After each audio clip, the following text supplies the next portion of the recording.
Hello, my name is Fabio Oliveira, and in this tutorial I am presenting the linear regression concept, implementing with Python using Scikit Learn. Scikit Learn is an open-source machine learning library that supports supervised and unsupervised learning. Scikit-learn provides dozens of built-in machine learning algorithms and models called estimators. Each estimator can be fitted to some data using its fit method. It also provides various tools for modeling fitting data, data preprocessing, model selection, and evaluation, and many other utilities. I am coding using Jupiter Notebook installed in my computer.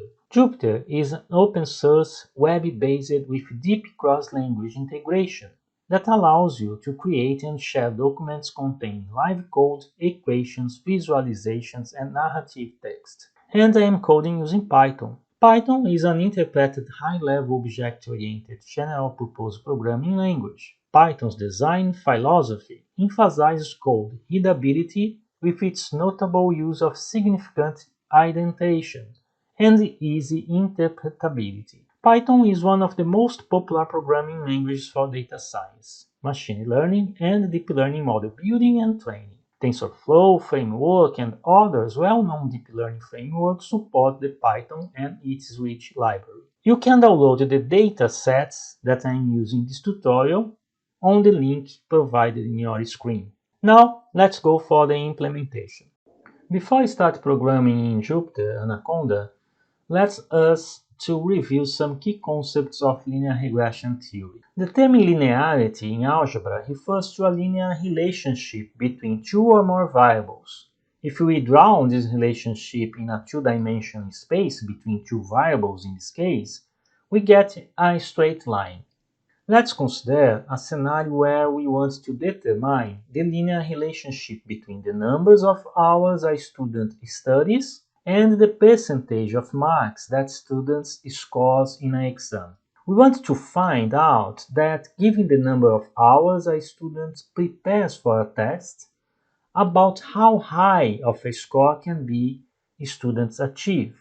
If we plot the independent variables, hours, on the x-axis and dependent variable percentage on the y-axis, linear regression gives us a straight line that best fits the data points as shown in the graph.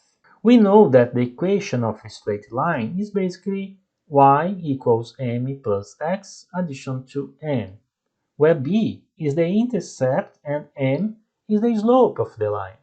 So basically, the linear regression algorithm gives us the most optimal value for the intercept and the slope in two dimensions. The y and x variables remain the same, since they are the data features and cannot be changed. The values that we can control are the intercept and the slope. There can be multiple straight lines depending upon the values of intercept and slope. Basically, what the linear regression algorithm does is it fits multiple lines on the data points and returns the line that results in the least error. This same concept can be extended to the cases where there are more than two variables. This is called multiple linear regression. For example, consider a scenario where you have to predict the price of a house based upon its area, number of bedrooms, average income of the people in the area, the age of the house, and so on.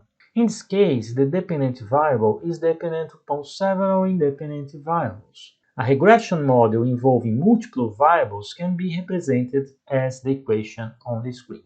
This is the equation of hyperplane. Remember, a linear regression model in two dimensions is a straight line in three dimensions. It is a plane, and in more than three dimensions, a hyperplane. In this tutorial, we will see how the Python Scikit Learn library for machine learning can be used to implement regression functions. We will start with simple linear regression involving two variables, and then we will move towards linear regression involving multiple variables. This algorithm can support solutions in practical business problems such as demand forecast, price variation, sales forecast, and any other problems related to numerical stability involving numbers. Now, let's go for the implementation. using Jupiter Anaconda. If you don't know Jupiter Anaconda, this is the notebook. It's very intuitive, the usage. You can explore all the menu before you start. You have two menus here: File, Manipulations, Edit, View, Insert, and Delete. Cells, and cells, you have two types, for texts and for coding. You need to define them here. And the kernel, which is the connection that you have with the programming language. So I suggest you to explore a little bit more alone before starting working. And then you can pause the video and restart. Every time you start building models, deep learning or machine learning models, we need to import some libraries. As I said before, Python has many libraries. The first one that I want to introduce to you is Pandas. Pandas is a fast, powerful, flexible, and easy to use open source data analysis and manipulation tool, built-in on top of the Python programming language.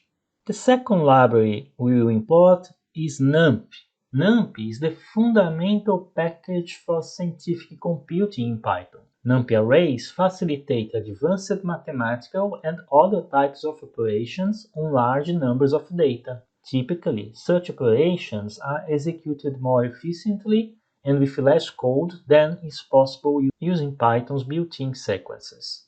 And the third one we import is matplotlib pyplot, which is a collection of functions that make matplotlib work like MATLAB. Each pyplot function makes some change to a figure, creates a plotting area in a figure, plots some lines in a plotting area, decorates the plot with labels, and many other functions. This last line here means that we are coding specifically in Jupyter Notebook. To execute these commands, we go in Run. That's it, this is executed. And now we will import the dataset that I use for our regression model. The dataset is in my C drive. Of course, you need to download it from the address I provide to you at the beginning of the video. If you haven't done so, please come back there and download the data, save in one of your directories, and change the address here. Let's execute. Now I want to see the shape of the data. Yes, the command to do that is dataset.shape. And we run.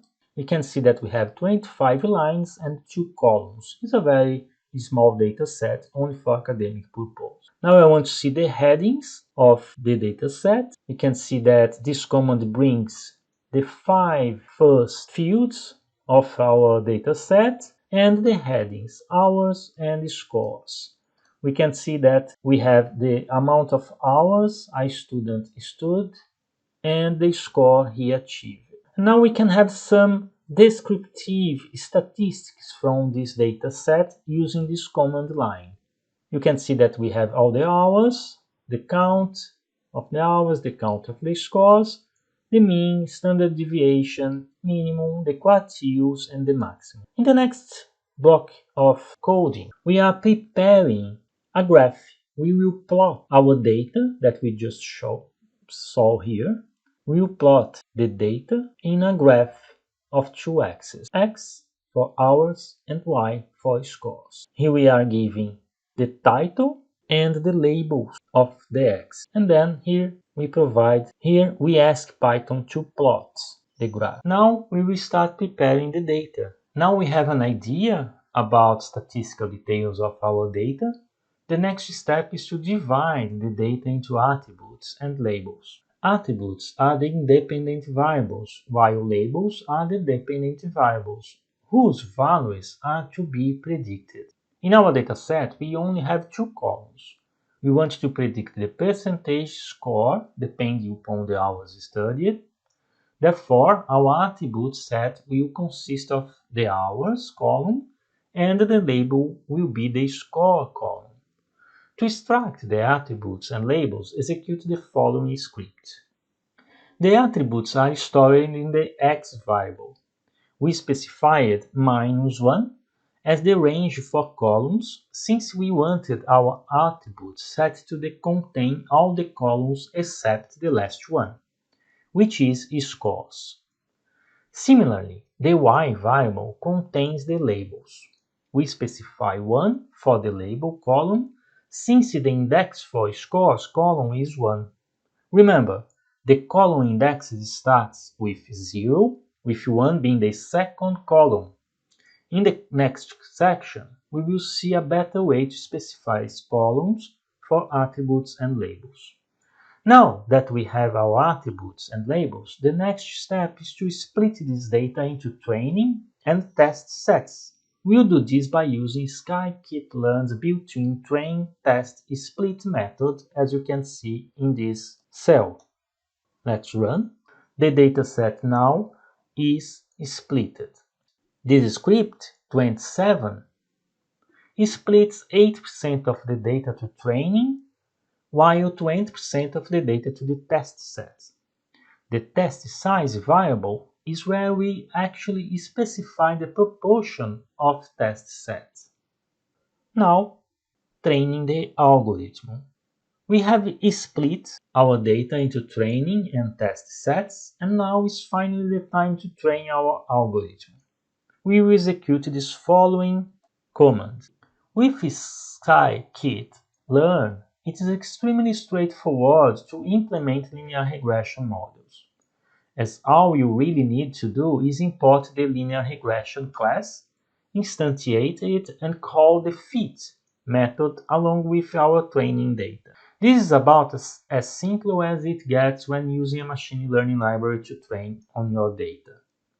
In the theory section, we said that linear model basically finds the best value for the intercept and the slope, which results in a line that best fits the data.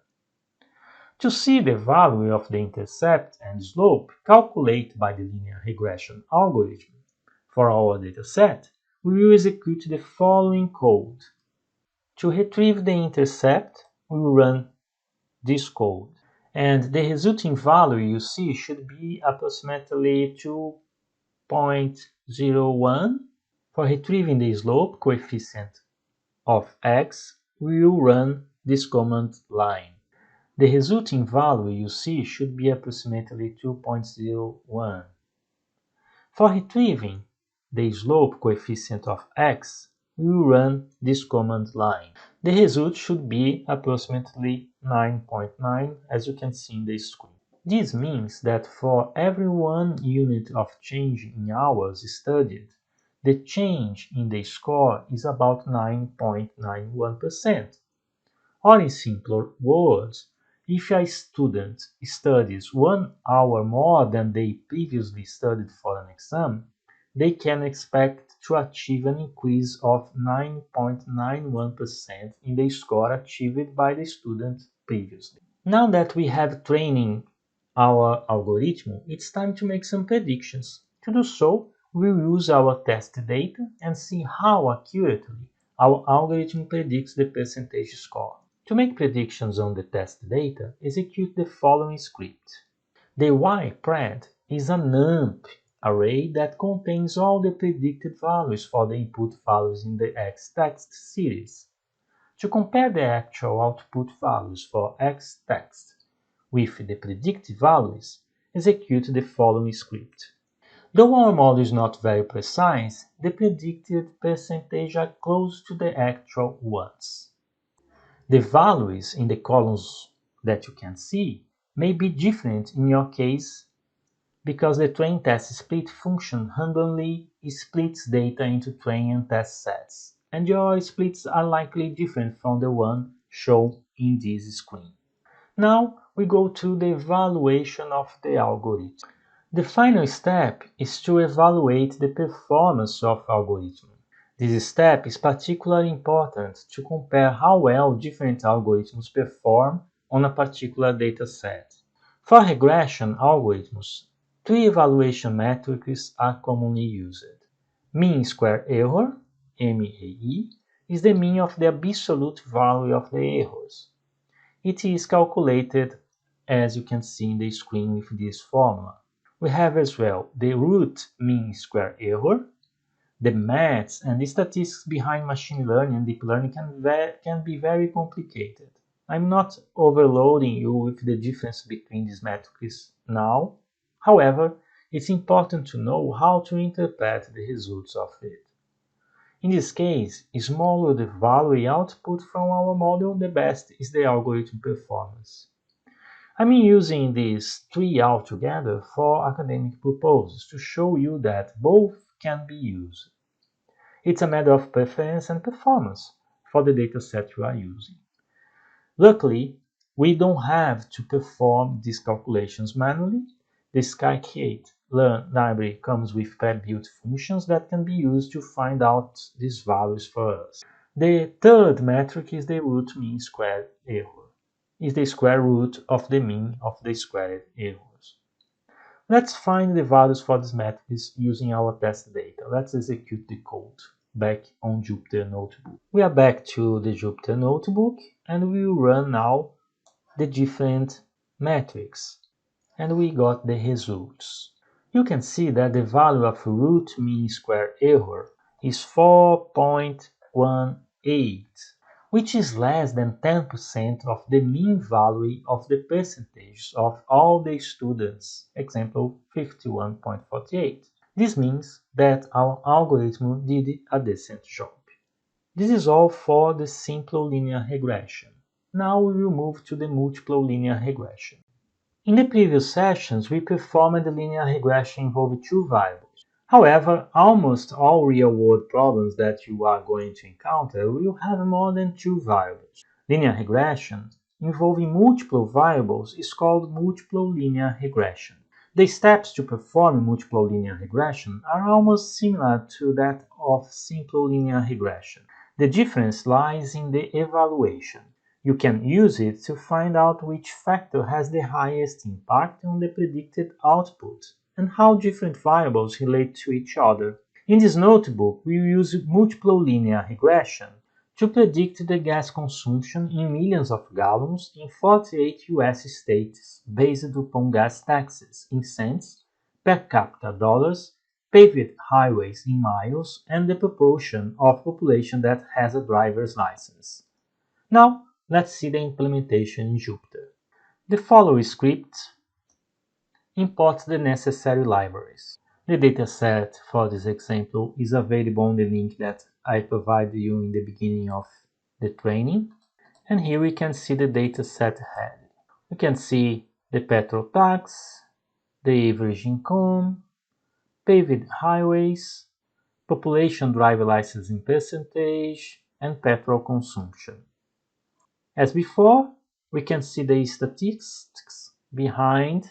We have the count, the mean, the standard deviation for each one of the columns, minimum values, quartiles, and maximum. This is very interesting because you can see the patterns of the data, right? When you do your interpretation of the data. The next step is to divide the data into attributes and labels as we did previously. However, unlike last time, this time around we are going to use column names for creating an attribute and set and label. Execute the following script. Execute the following code to divide our data into training and test sets. And finally, we will train the algorithm, executing the same code as before using the fit method of the linear regression class. As said earlier, in case of multivariable linear regression, the regression model has to find the most optimum coefficients for all the attributes. To see what coefficients our regression model has chosen, executing this script. The result shows this data. This means that for a unit increase in petrol tax, there is a decrease of 24.19 million gallons in gas consumption. Similarly, a unit increase in proportion of population with a driver's license results in an increase of 1.341 billion gallons of gas consumption. We can see the average income and paved highways have a very little effect on the gas consumption. To make predictions on the tested data, execute the following instruction.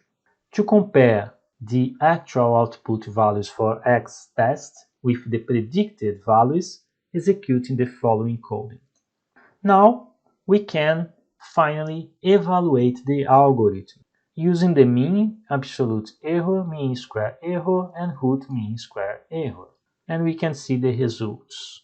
You can see that the value of root mean square error, 68.31, which is slightly greater than 10% of the mean value of the gas consumption in all states. This means that our algorithm was not very accurate, but can still make reasonable good prediction. There are many factors that may have contributed to this inaccuracy, a few of which are listed here. May need more data. Only 1 year worth of data isn't that much, whereas having multiple years worth could have helped us improve the accuracy quite a bit. Bad assumptions. We made the assumption that this data has a linear relationship, but that might not be the case. Visualize the data may help you determine that. And lastly, poor features. The features we use may not have had a high enough correlation to the values we were trying to predict. This is the end of this tutorial about linear regressions. I hope it was useful for you and see you in the next video. Bye bye!